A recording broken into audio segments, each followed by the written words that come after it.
Hi, welcome to Family and Friends. With me today is Ben Kinchlow. I was telling him that he has for years been one of our favorites, Pastor Kennedy and myself. And I want to ask you a little bit about what you're doing. You've seen him on the 700 Club, TBN. In fact, I don't know if you remember this, but you hosted a Father's Day program for TBN, and I think it was you, right? With a bunch of fathers and sons? Yes, as a matter of fact, I did. My husband and son was on there, and my That's son right. Lance, it was kind of scary. We were holding our breath, but he did okay. And anyway, tell a little bit about what you're doing now. Well, right now, I'm going to try to be very calm and collected about this, but I'm just starting a new radio program Awesome. called Tell It Like It Is. It begins April the 2nd, and it's going to be one of those programs where I get to talk about the issues that are important to me and a lot of other people, Right. and I get to talk about it from the perspective that I think I've always had an eye to look at, like, what are the people really saying? Sometimes you listen to issues, you Right. get involved in an emotional issue, and you don't really listen to what's being said. Right. So I want to get to the point where I'm really saying, what are they saying? Right. In fact, I've even coined a term for a lot of stuff you hear today. It's called polybabble.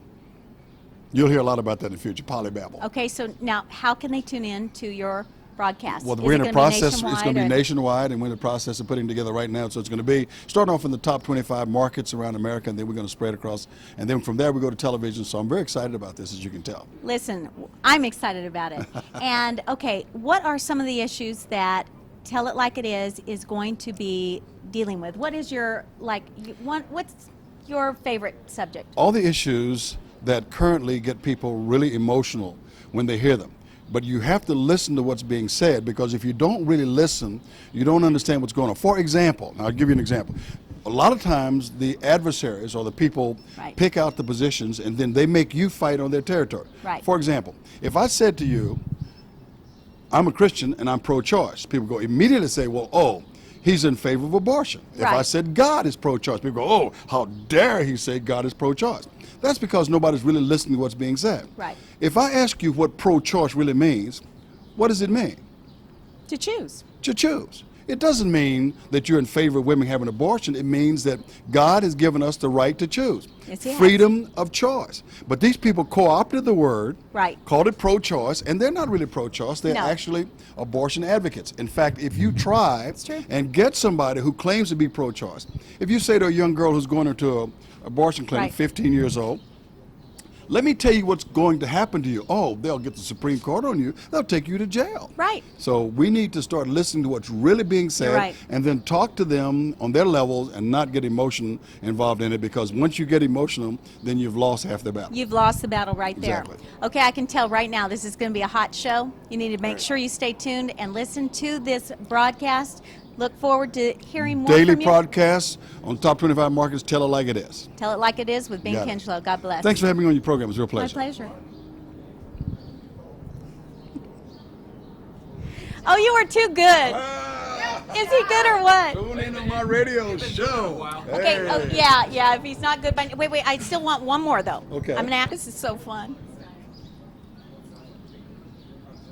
Hi, welcome to the program. With me today is Ben Kinchlow, a friend of all of ours for so many years.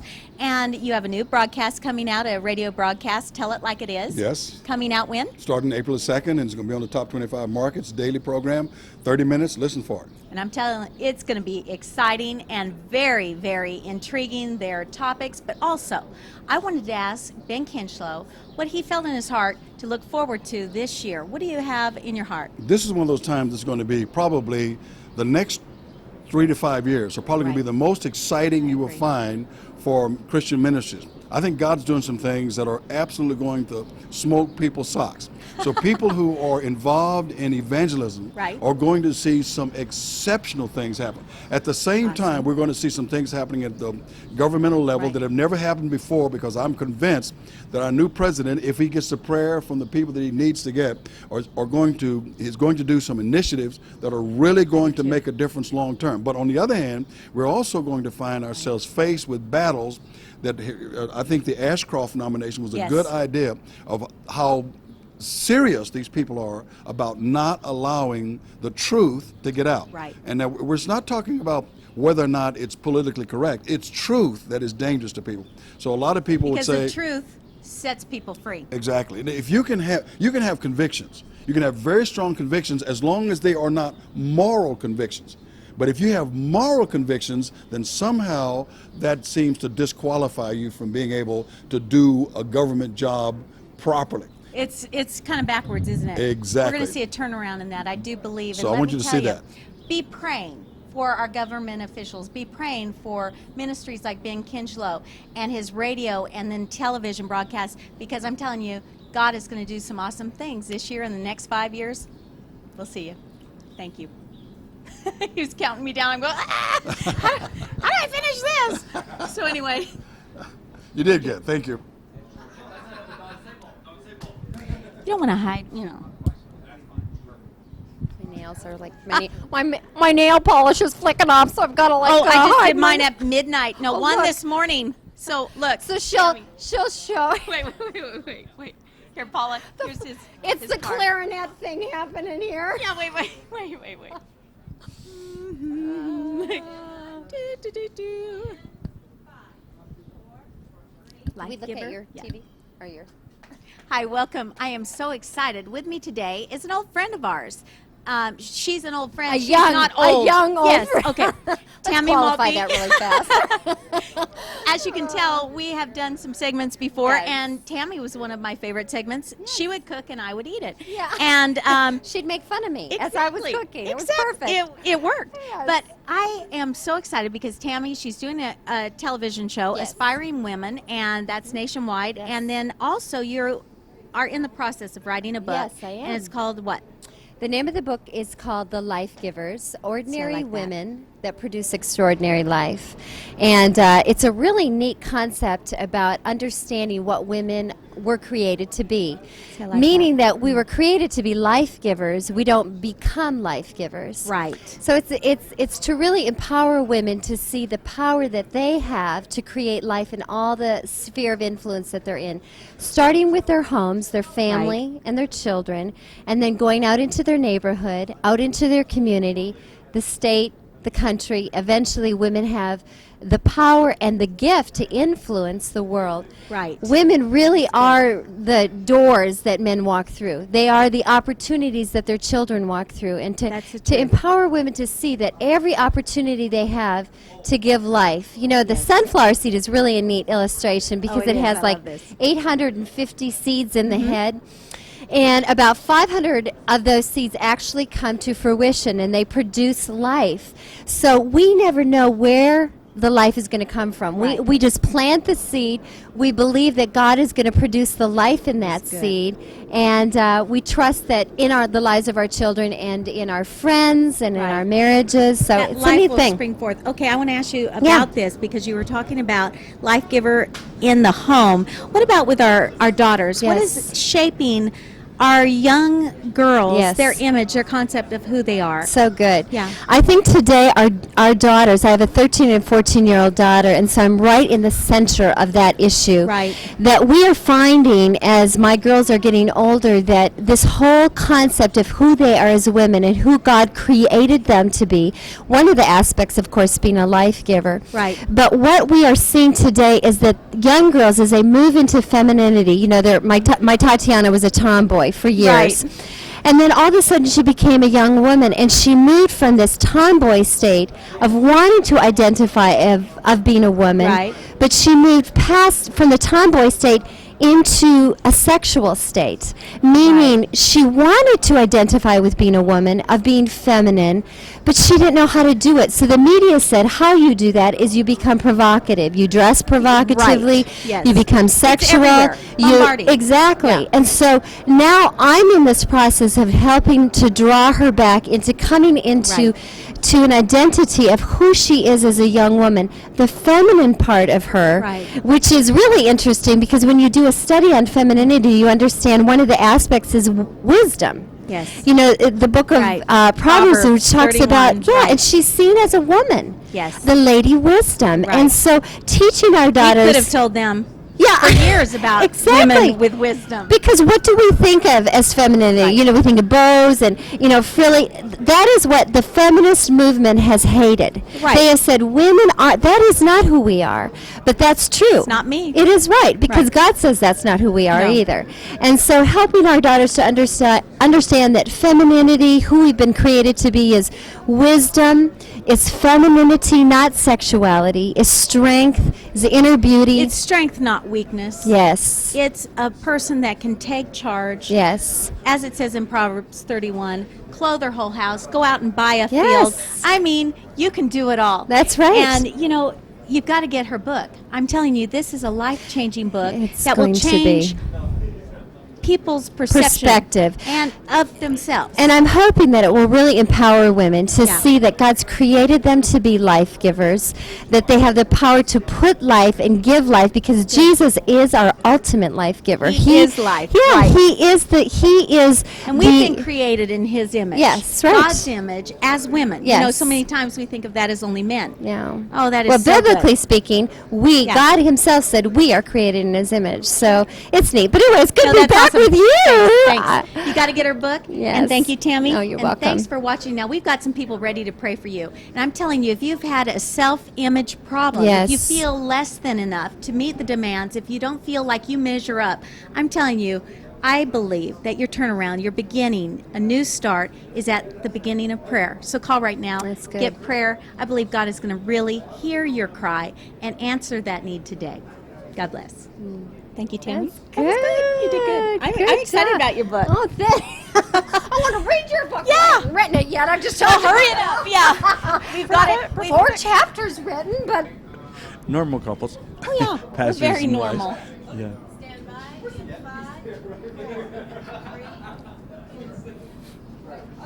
Welcome to Family and Friends with me today in the rain, which is a perfect setup for our conversation with Pastor Green from Frostburg, Maryland. Now, you have an interesting little button on your shirt, Right. and tell us a little bit about what God has said to you, what He's doing through you, Yes. because I'm telling you, it's going to give you hope, and it's going to be very exciting. Well, I appreciate the opportunity to share with your audience today. In 1974, night after night for 3 months, God began to pay visits with me. And the Bible tells us that He will do that in a dream, in a vision of the night, when deep sleep falleth upon men, in slumberings upon the bed, then He, or God, opens the ears of men and seals their instruction. So I believe that's what happened to me, Carl, was night after night, I would see a huge ark on a hillside that we had bought to build a little brick church. And I would hear the Lord quote to me Matthew 24:37, as it was in the days of Noah, so shall it be before the coming of the Son of Man. And He would say, Richard, I want you to rebuild Noah's Ark as your new church. But it's to be a sign to the Right. world that Jesus is coming soon and my love for the lost. And I want you to warn the world. I was a pastor of 70 people. I didn't know how to tell the town the message, let alone the world. And so finally, after 3 months of the nightly visits, I asked God to prove this to me, because I knew I was setting myself up to be called crazy by the world.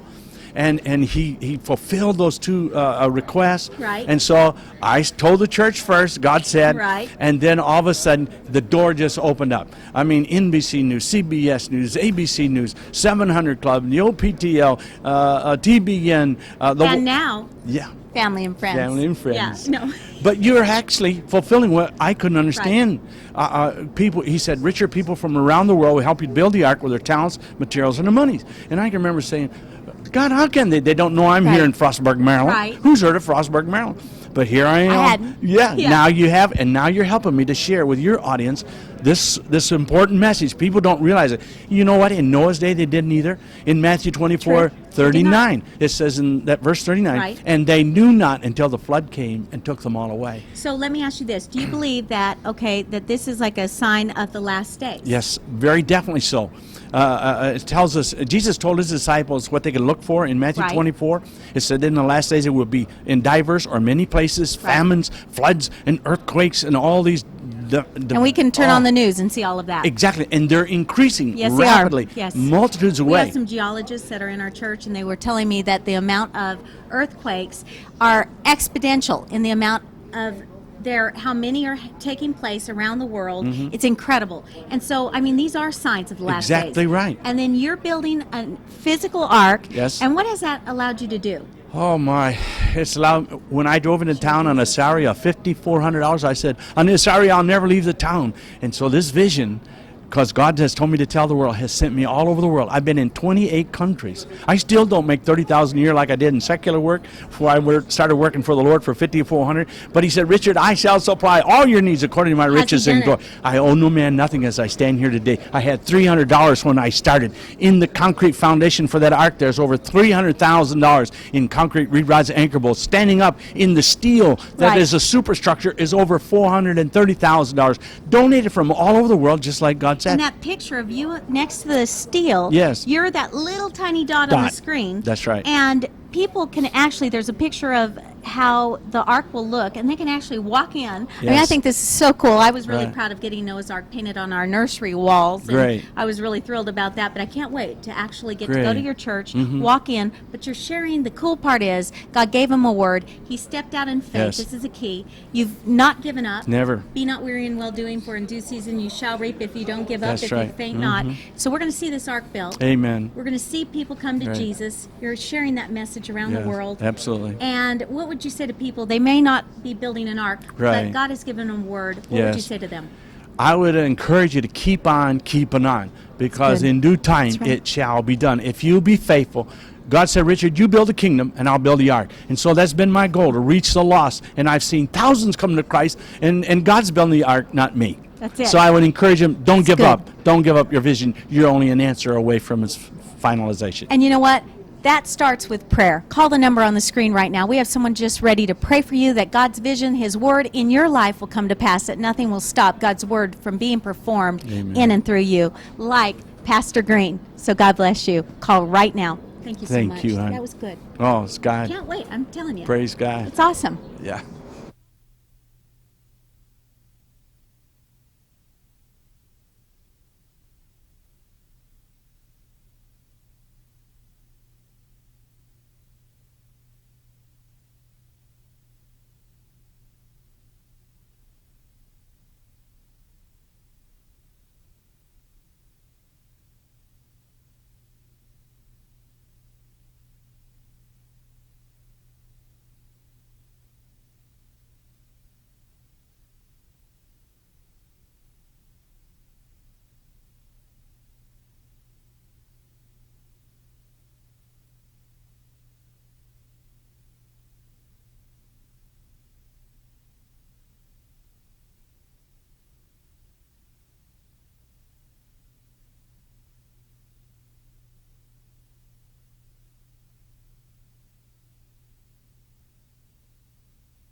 Well, I would like to do a 3-minute segment, and then we'll go from there. We'll see how much info we can get in, and if not, if we're in the middle of it, let's go to 5.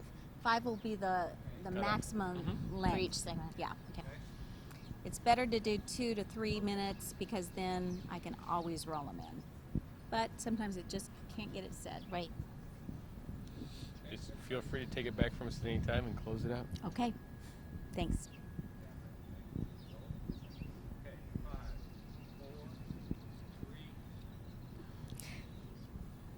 Hi, welcome to Family and Friends. In back of us, blah, blah, blah, blah, blah, blah, blah,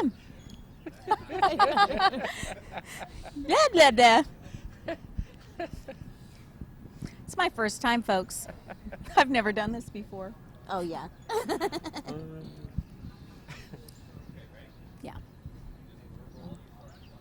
Welcome to Family and Friends. With me today are Bill and Pam Farrell, authors of, now I love this title of this book because I can relate to it, Men Are Like Waffles, Women Are Like Spaghetti. And I could definitely say I would be more like spaghetti than waffles. And behind us is the Berlin Wall. These are chunks that actually came down. I thought it was a really good fitting place to talk about marriage issues with a wall behind us, because how many of you know that there's walls in our lives, in our relationships, beyond just marriage, that affect our relationships today? And we want to say today it's time for that wall to come down. So please welcome to Family and Friends, Bill and Pam Farrell. And tell me a little bit how you got this book title, this idea. Well, the idea came out of real life experience. We work with couples on a regular basis, and I love the idea of bringing the walls down, because the goal of this book is to stop arguments before they start. Make So- those differences work for a relationship rather than against it. See, Right, that's so I'm good. working with this couple, Yeah. and she's trying to explain what's going on in her life, and she's going on and on and on. And this poor man, he's looking at me, he looks back at her, he looks at me, Like, help, help. he looks Yeah. back, and he's like, what, I can't get a word in what am I edgewise. supposed to do? And I said, well, just go with it. I said, she's connecting everything together, just like a plate of spaghetti, where every noodle touches every other noodle on the plate. Right. She's just going through and connecting them all done, and once she gets them all Good. connected, she'll be done. And he went, oh yeah, she does that. A light came on in the Yeah. darkness. And then she said, what's a guy like then? And Yeah. Bill said, next session. we Right, talked because I about didn't have the guy answer yet. We Yeah. knew that men compartmentalize and women integrate life. Right. Social scientists have said that for a long time, but we wanted something that men could remember, and so we thought, food. Let's relate it to food. Because guys will get it if it's food, right, guys? So, Camera guys, 2 thumbs up. men compartmentalize. What has compartments? A waffle. So a man will Right. put one issue in the first box, the second issue in the second box, third issue in the third box, and so on. And every man does one thing and one thing only. That's right. They're not quite as gifted as us. The multitask. Yeah, We're differently exactly. gifted. That is absolutely right. But it's very true. When we're at work, Yes. we are at work. And when we're doing yard work, we're doing yard work. And when we're watching TV, we're watching TV. Mesmerized. Yeah. You know, I thought that my husband for many years was just ignoring me, choosing not to hear until I had a son that was identical from birth to that man. And then I started saying, okay, what is the scoop here? Right. And so tell a little bit of the needs and the differences, and how you said an interesting comment, how to make those differences work for you For a instead of, relationship. yes, how do you do that? Yeah, well, just understanding the differences sometimes help. You mentioned Right. that your husband can't hear sometimes when you're Right. talking, but so they had found Selective out hearing. exactly that testosterone affects men in different ways, and one of the ways is they don't hear babies cry as soon as women do. I mean, just little things like that. So you give a little bit of understanding, and that's one way to make the differences work. And then other ways is sometimes a family needs a man to just stay in the box and get something finished all the way done. Right. And Not sometimes so much in a muddle like some women can do, right? exactly, run everything together. But other times, like maybe the family social calendar, multitasking comes in very handy. And so we're really great at that. So dividing responsibilities based upon those differences. And you know, I think it is so important to realize that no matter what relationship you're dealing with, we benefit from each other's differences. You know, in our church, we've been talking a lot about how there's racial diversity, there's economic diversity, and you can glean so much from someone in a different position than yourself. So if you're having a problem with it really relating to someone that you're close with, and you want the wall, like the Berlin Wall, to begin to come down, we invite you to call the number on the screen. We have prayer partners ready to pray for you. I'm telling you, do you believe in prayer? Absolutely. We do. Call right now, get prayer. Prayer truly will be a beginning start for you to build stronger relationships. Thanks, Bill and Pam, for being Thank with you. us on Enjoy Family those and Friends. differences. All right. God bless you.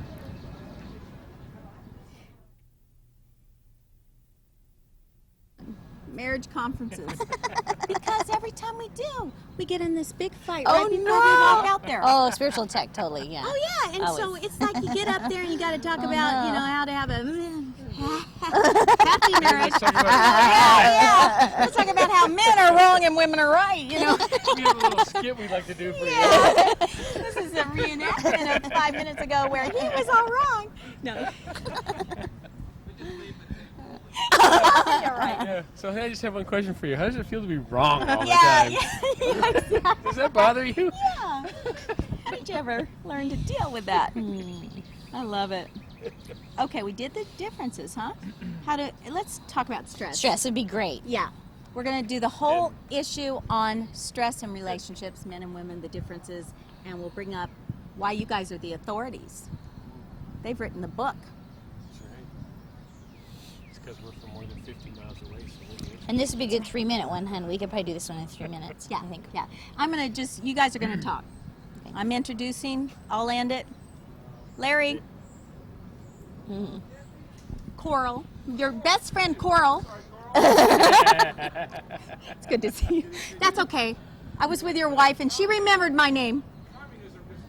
Yeah, it muddles. It's like Christianity, communism. How does this work? Bye. Yes, I did. I had a cup of coffee with her yesterday. Bye. Okay, bye-bye. See, I didn't have my badge on. That's it. Yeah. I'm so well known. Hi, Mike. This is Coral Kennedy, by the way. Not to be There we confused go. with Kathy. I'm ready when you are. you're evil. Okay. Oh, are you waiting on me?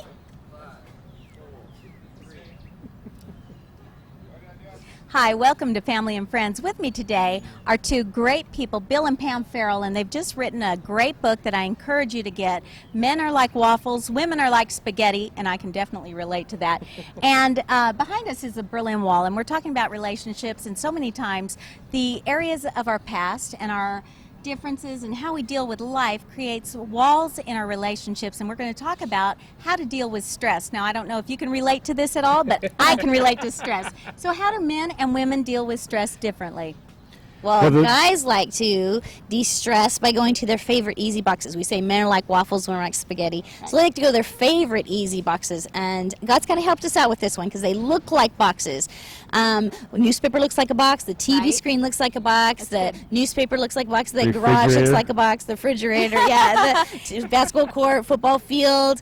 They all look like boxes. The bed looks like a box. Favorite easy box for a guy. And so he likes to go there kind of like you would recharge a battery. You just put that battery right in and let it sit there for a while. He likes to just sit there in that blank box for a little while, get recharged. Right. Women are not like that at all. So No, I can tell you.